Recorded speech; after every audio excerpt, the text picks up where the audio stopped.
Cord. I'm the GIS coordinator for E&V, like Carlos has said. And my main job is to make sure that all of our environmental coordinators out in the district have the data they need to do all their NEPA assessments or their reports. I don't know anything about NEPA, I just give them the data and they do all the work.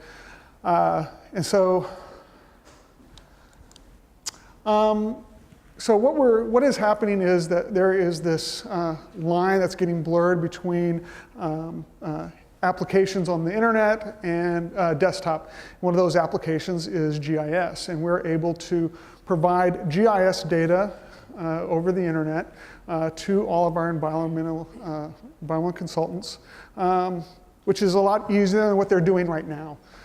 Sometimes they have they're using their desktop application, they're not so great with ArcMap, but they're really good with web applications, web pages.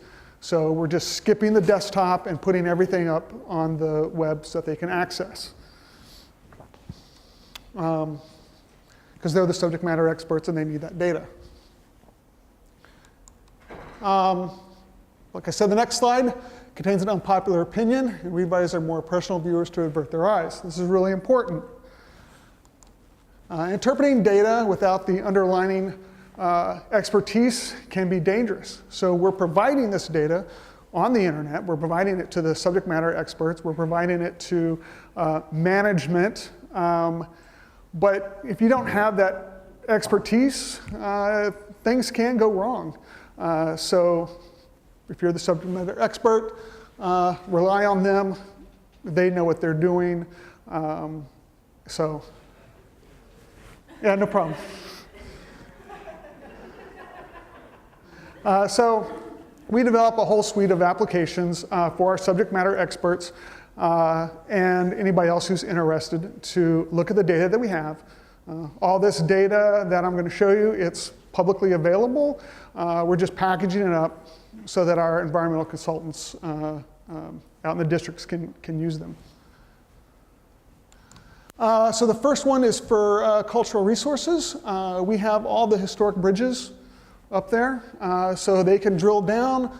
It doesn't come quite clearly here, but it has information about each bridge, and there's an attachment typically that has the surveyed information about that bridge. So if you think you've got a historic bridge, you can look at the application and see if you have a historic bridge or not. We also get the historic properties as well. This is the survey data. Our historians go out, or they have the consultants go out. They collect this information, bring it back to the office, and then we populate this map. Up here is a screening tool, and I'm going to demo this a little bit later. But you can draw a line and say, this is my project limits, what historic stuff is there, and then they can get a report back. And it is a planning tool before they can go out. They go out, they can say, hey, what's already in this area? So they don't have to spend all the time using ArcMap. They can just go to the actual web application. So for natural resources management, we have the Water Resource Companion Viewer, but we're changing the name from water resources to natural resources. It's going to be more than just water resources. It's also going to have bugs and bunnies as well, and some other things. But what we have on here is we have our mitigation banks throughout Texas. We just scrape that off of Ribbits. It's not showing what credits are available, it's just showing the banking service area. And then also, it has that screening tool. You can draw in your project limits, draw in a buffer, give it a buffer, and it says, hey, your project's going through 3 mitigation service banks. Here are the name of the banks, and then it's up to whomever's doing the work to call and get those credits that are available. And then whenever Ribbits is updated, we'll update this as well. Plus it's showing a whole host of other data, soils, floodplains, things like that. For environmental resource management, we're showing our MS4 outfalls. You can click on a location, it's going to show you the outfall. It also has a couple of photos of the upstream and the downstream location. And then it also has an email that you can click on, and it'll send you text out an email if you require more information on that.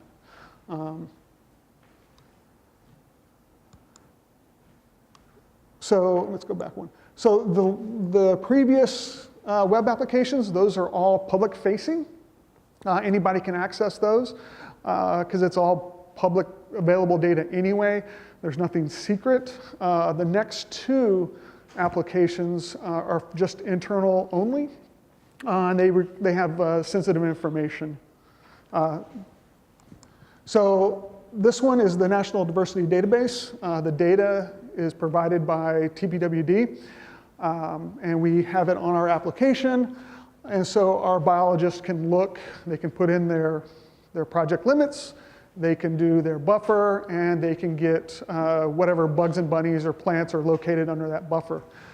Originally, this was on the desktop application, and this was some people, it was a 30-minute job to do. Others, it was a 2-hour job to do. We've got it down to, I think, 3 or 4 clicks. It's a 5-minute process, and they get everything they need to complete their report. So it's sped things along. In the last 6 months or so, just internally, we've had about 10,000 hits. And my internal clients, they've pretty much abandoned the desktop application because it was too clunky, too difficult to use. Were they connecting to the database? You know, that was whether it was up or down. This is in the cloud. It's always up. It's always running. And like I said, it take that 2-hour job and has compressed it into a 5-minute job. The next one is for cultural resources. This is the Texas Early Tribal Coordination Tool. I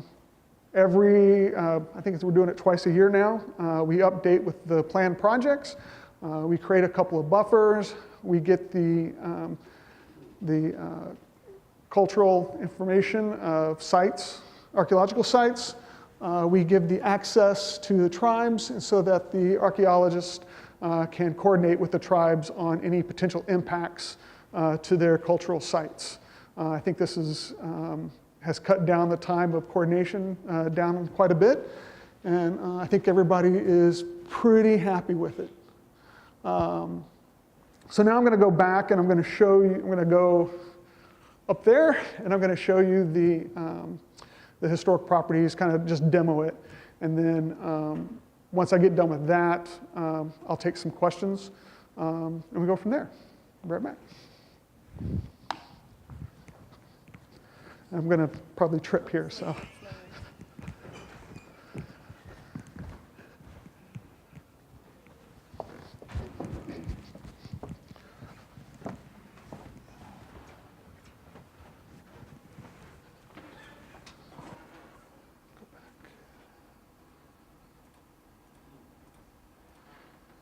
All right.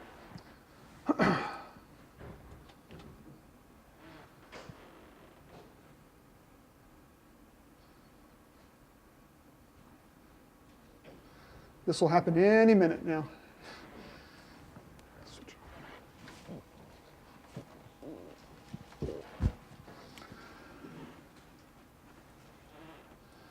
Whoops.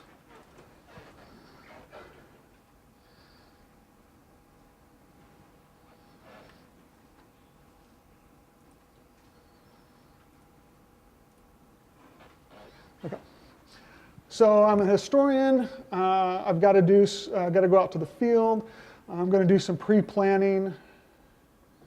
We got our disclaimer,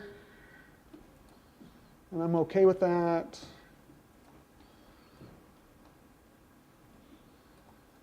So we're just going to go into here. Let's go to Lampasas. There's a ton of stuff going on in Lampasas. Okay. I wish I could see it. All right. So we've got our historic properties. We've got, there's also some lines and some polys of historic districts. And then we can also come in here and we can add data, either if you're a TxDOT employee, you can add data from the TxDOT servers. You can add it from a URL, or if you've got a file, you can add your own custom shapefile of buffers, okay? Or you can come to the screening tool, and you can say, you can do some place marks. We can draw a line. We're just going to draw a line through here. Oops. And then we're going to say, let's do 100 feet off of that. Should be fine. And then we just hit report. And it's going to draw our buffer, and it's going to go through here and tell us what we're going to hit, if we're hitting anything. Apparently, we're not hitting anything, which is not true, because we got this guy right there.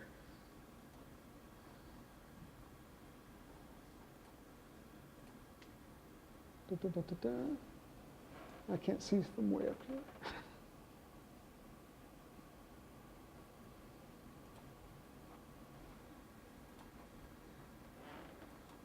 The curse of the live demo.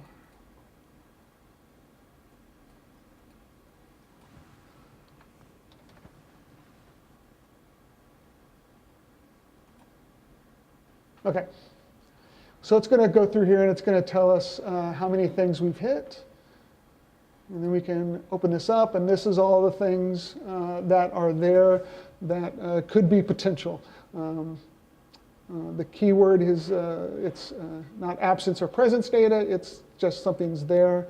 And the SME will determine if it's real or just imaginary data. And then from there, they can create a map. And this is pretty much the longest process. So it's going to create a little report of everything that it finds. And then it's also going to create a map up here at the top. This was what takes a little bit of time to generate.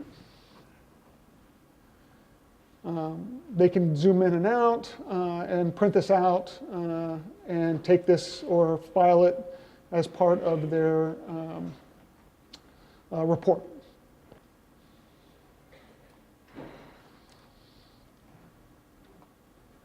And then this is this screening tool is also available for the natural resources application as well.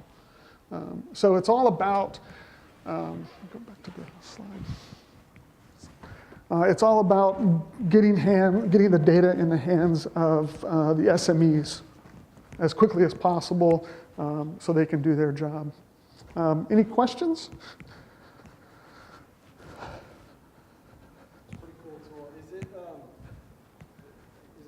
By projects, like when projects are approved, do you update the database? For the historic ones, yes. That's usually done on a month-to-month basis. If it's also the bridges are done that way, but for the bridges, since that's a little bit more mission critical, I guess, those get updated on the fly. So we have an historian, she says, hey, this bridge is no longer there, or it's not valid, then we can go in and change it and it gets updated automatically. The cool thing with all of this is we did this all off the shelf. We didn't send anything out to, out to consultants to build. TxDOT already had all this software. We just took it off the shelf. We put it together, mostly because I didn't want to go through all the paperwork to get someone to do it for us, since we had the capability to do it in-house. So you can find most of those applications on the inside TxDOT under the environmental division. We're always updating it, always changing it. In fact, the screening tool, we added those within the last 6 months because those tools became available to all the users that create these applications. So I think that's helped quite a bit. Any other questions? Another one. Is that internal and external, or just? The only two that are internal is the NDD, the National Diversity Database, and then the early tribal coordination because of the sensitivity of the tribal locations. So that last demonstration you did could be done by anybody? Yeah, the one with the historical,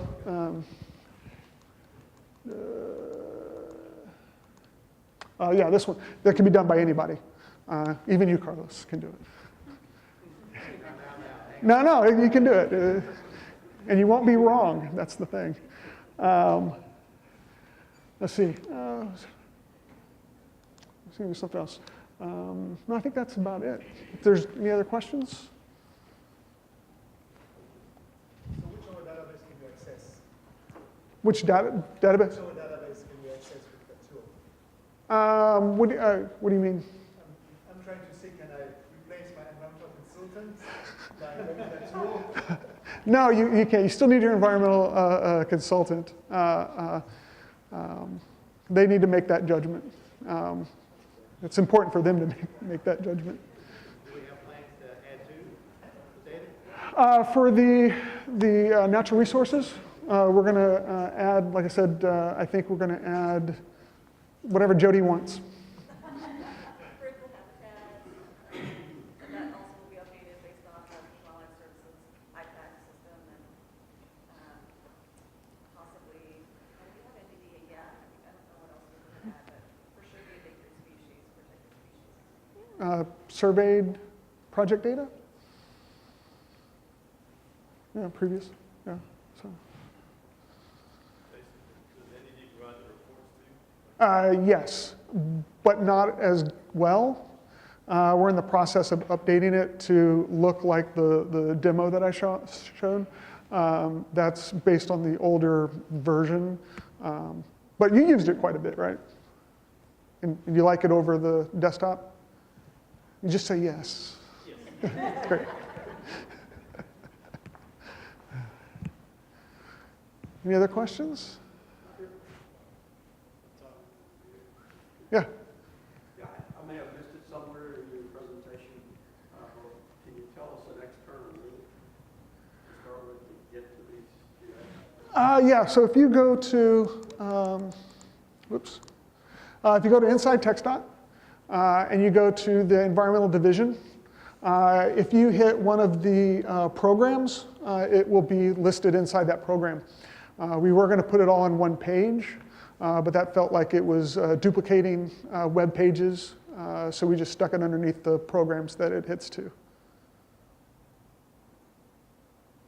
Any other resources yet, mapping tools under development currently? No, not yet.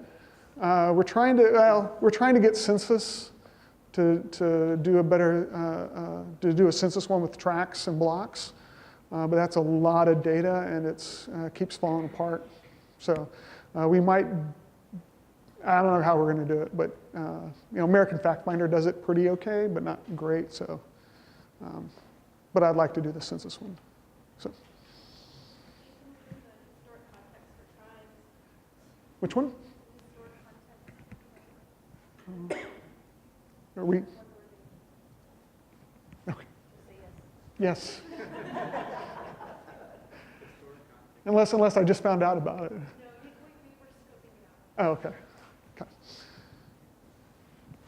Last chance? Oh, yes. Just a quick question. So it's not like a single map like statewide planning where you can turn on various layers.